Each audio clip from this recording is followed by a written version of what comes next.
Bonjour à tous, j'espère que vous allez bien, ça fait extrêmement plaisir de vous retrouver aujourd'hui. Aujourd'hui on va parler de Michel Onfray. Vous savez que je l'aime pas, mais vraiment pas du tout ce personnage-là. Il va parler de la guerre en Ukraine, et il va taper dans le mille, en expliquant qu'Emmanuel Macron fait le clown partout dans le monde, et ensuite il ne comprend pas pourquoi il n'est pas invité à la table des négociations. À faire le pitre à droite et à gauche, vous comprendrez bien que les présidents du monde ne le prennent plus au sérieux. On regarde la vidéo et on fait une petite réaction. Les accords de Minsk et la Normandie, etc., ont été signés en plein mépris de Vladimir Poutine. C'était Merkel, c'était Hollande qui ont dit non, on n'avait pas du tout l'intention d'obéir à ce traité. On a signé le traité, c'était juste pour prendre un peu d'avance, mais on n'avait pas du tout l'intention d'obéir à ces traités. Ces gens ont fabriqué la guerre.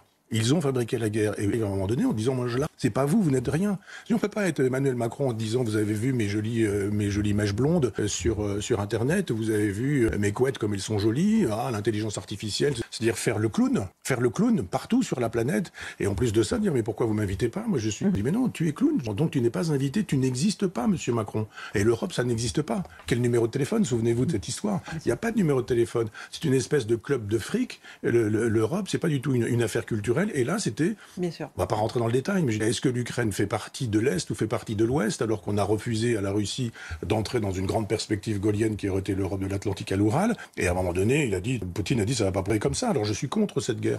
On ne va pas massacrer des peuples. Il y a un agresseur, un agressé. On est entièrement d'accord. Je ne suis pas du côté de l'agresseur. Je dis juste que quand il a fallu faire la paix, elle n'a pas été faite. Quand il a fallu faire la guerre, ils l'ont faite. Macron et l'Europe, et aujourd'hui il met la paix, ce serait bien qu'on la fasse. On leur dit non, à la niche. De toute façon, c'est simple, si Emmanuel Macron devrait le confondre à une personne du Moyen-Âge, ça serait le bouffon du roi. Et le roi en Europe, on sait très bien qui c'est.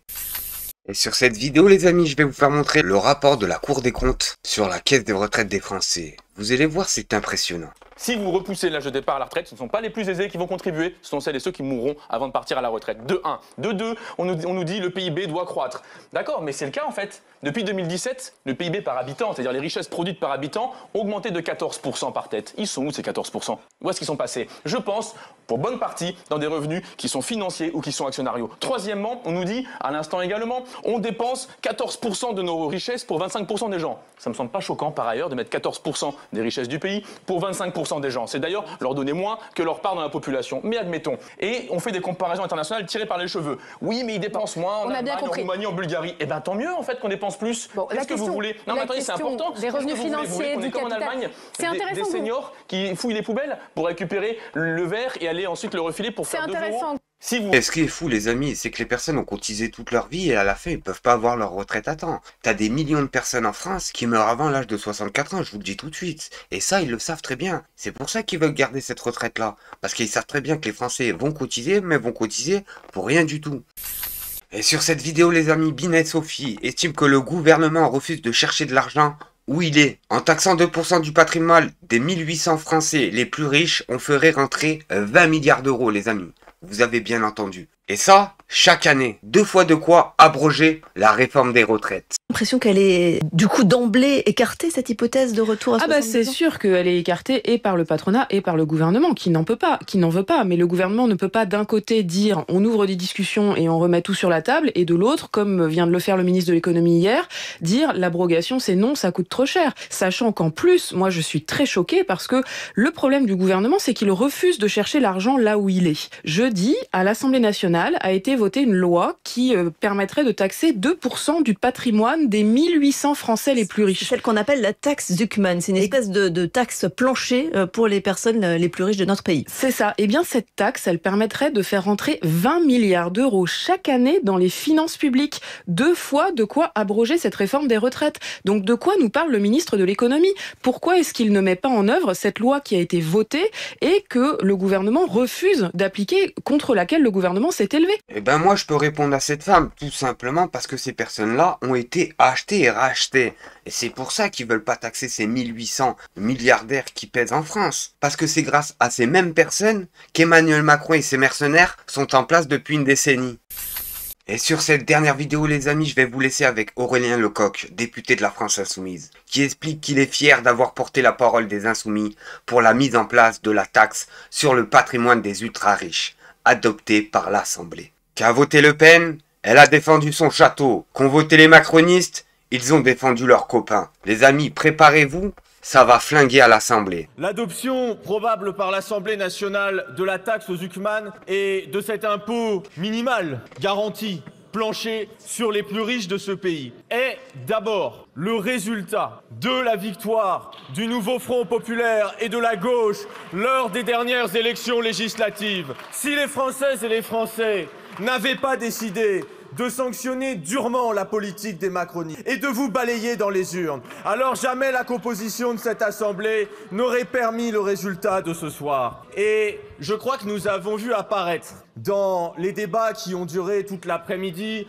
à grand renfort d'obstruction et de ralentissement macroniste, je crois que nous avons vu apparaître la véritable raison pour laquelle vous vous obstinez ces derniers mois à voler les élections et à accumuler coup de force sur coup de force, nommant des gouvernements qui ont été défaits et dont personne ne veut. Si M. Macron a décidé de nommer M. Barnier, puis M. Bayrou, si M. Macron a refusé que le programme qui a remporté les élections s'applique, c'est justement pour ça. Parce que vous refusez de partager les richesses, parce que vous refusez de prendre à celles et ceux à qui vous avez tant donné ces dernières années et qui ont tout accumulé. Oui, vous êtes les soutiens des plus riches, des ultra-riches, de voleurs. Je vous le dis, parce que là est tout le sens de la question de ce soir. Vous nous avez dit non, on ne peut pas prendre tout ce qu'ils ont, ce serait confiscatoire. Et nous vous avons répondu. L'argent accumulé lorsque l'on parle de personnes qui ont plus de 100 millions d'euros n'est pas de l'argent qu'ils ont produit. Oui,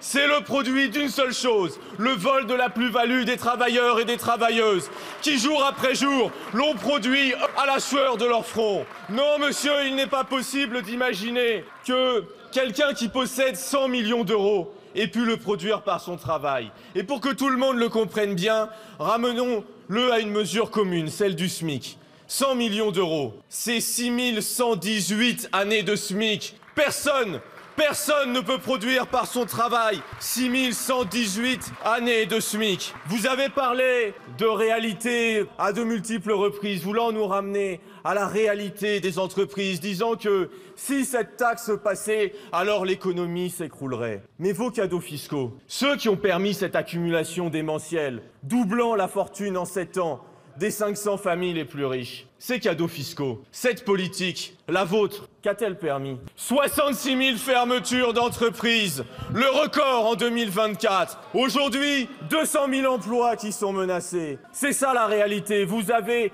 tout saccagé et vous avez même réussi à faire baisser les recettes fiscales nettes. Les seules qui augmentent, c'est celles que vous prenez aux plus pauvres, ce sont celles de la TVA. Heureusement, dans ce débat, à ce moment, mais vous faites très bien l'anticapitaliste primaire, vous savez, monsieur Labaronne, nous vous avons déjà applaudi pour ça. Dans ce débat et dans ce combat, vous avez été rejoints par vos complices habituels, ceux du Rassemblement national, ceux qui, toute la journée, ont décidé, oui, d'utiliser les mêmes mots, d'utiliser les mêmes arguments. Parce que oui, messieurs et mesdames, députés du Rassemblement national, vous avez expliqué que c'était une surtaxe, une taxe de plus, une taxe injuste. Vous avez expliqué que vous refusiez de taxer le patrimoine immobilier.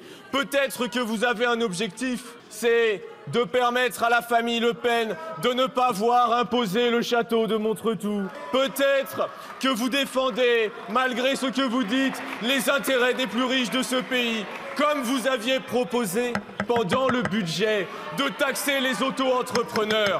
Et sachez-le, nous ne nous l'oublierons pas. Alors nous sommes fiers, aux côtés des groupes du Nouveau Front populaire, de voter aujourd'hui ce texte. Avant de quitter cette petite réaction, je compte sur vous. Un petit like, un petit commentaire, ça fait toujours plaisir. Et si t'es pas abonné, abonne-toi. C'est totalement gratuit. Merci à tous.